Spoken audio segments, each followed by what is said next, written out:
Namaste all of you. My name is Dr. Ritu Singh Rajput, Faculty of Agriculture and Veterinary Science, Department of Food and Biotechnology,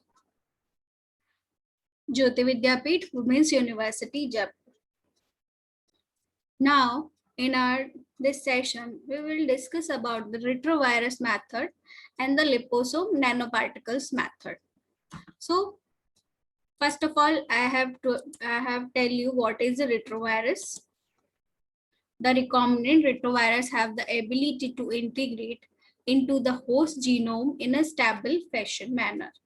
It can carry DNA size less than 3.4 kb and replication defective virus particles, and the target cells are dividing properly. How do retrovirus work? First of all, we have take healthy gene, or maybe in retrovirus method we have only transfer RNA. So first of all we have to take RNA, then we have provide our healthy gene and cut the DNA side, cut the RNA sites and introduce our healthy gene and transfer into our RNA. In second stage we have seen the retroviruses which will be divided and they can be replaced into the unhealthy cells. Then retroviruses and healthy genes are ligated into the DNA and nucleus, and the healthy cells replace the unhealthy cells by dividing by the retrovirus methods.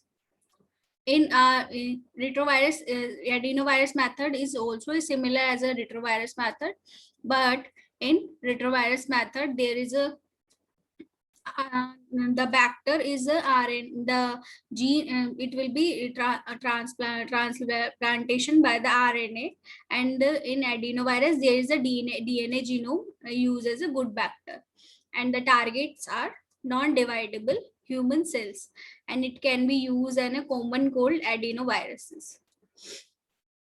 Now I will explain to how it will be work.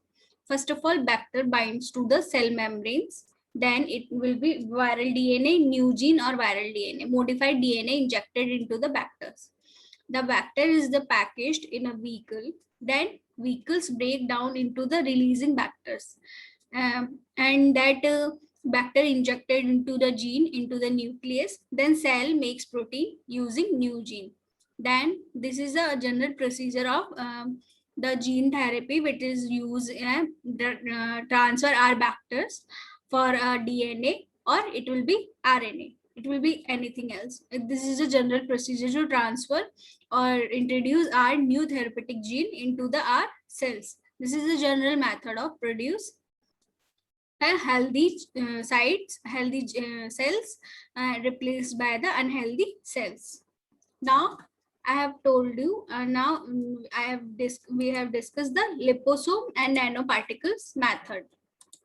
Liposomes are generally they are lipid bilayers surrounding by the aqueous vesicles, can be used into the introduce foreign DNA into the target cells, and the advantage of this is they are safer when compared to the viral vectors. They can carry a large DNA molecules.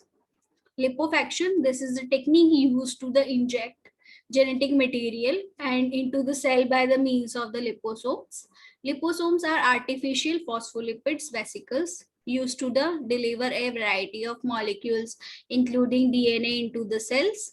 And nanoparticles are the generally use of engineered organic, inorganic, or organic nanoparticles in another non-viral approaches of the gene delivery systems.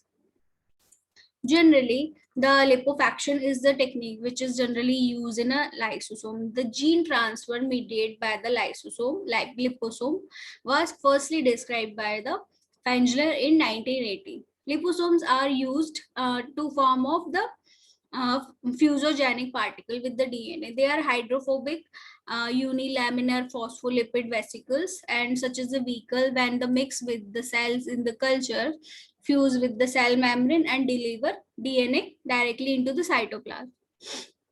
Lipofaction is the most widely used chemical gene transfer methods and for the gene therapy. The disadvantage is the preparation of DNA coating liposomes is the complicated and the labor intensive.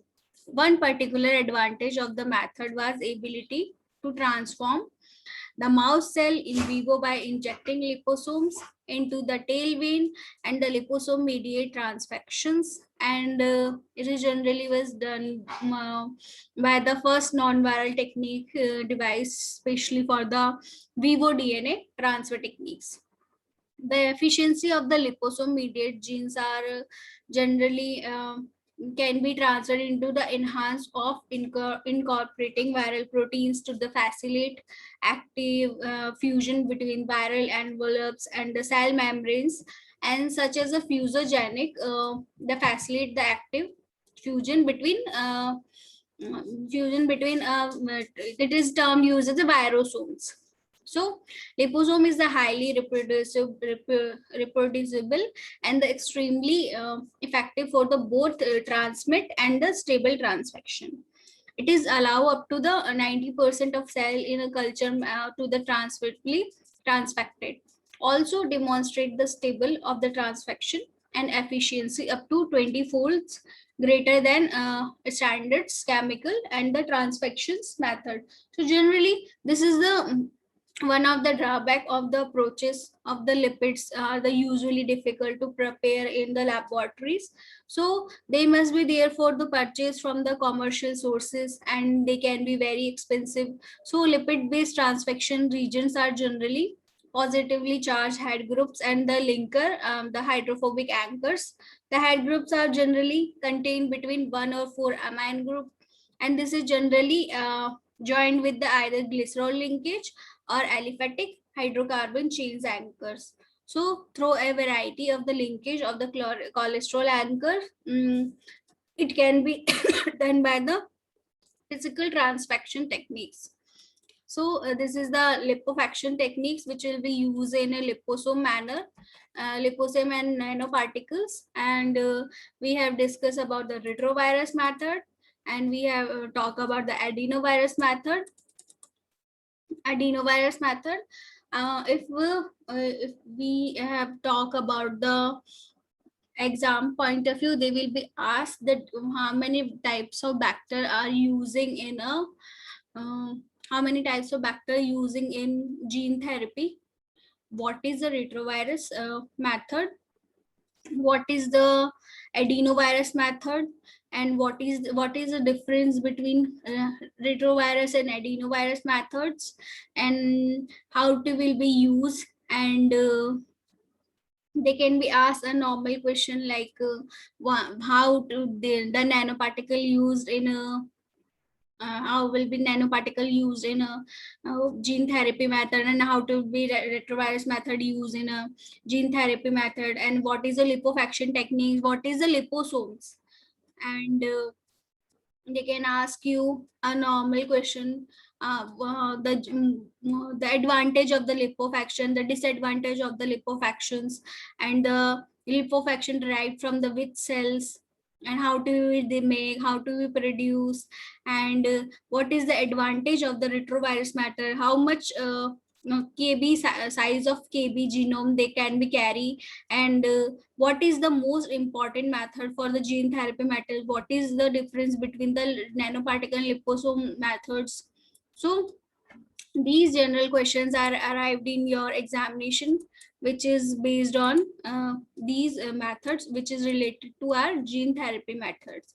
I hope you are satisfied. Thank you.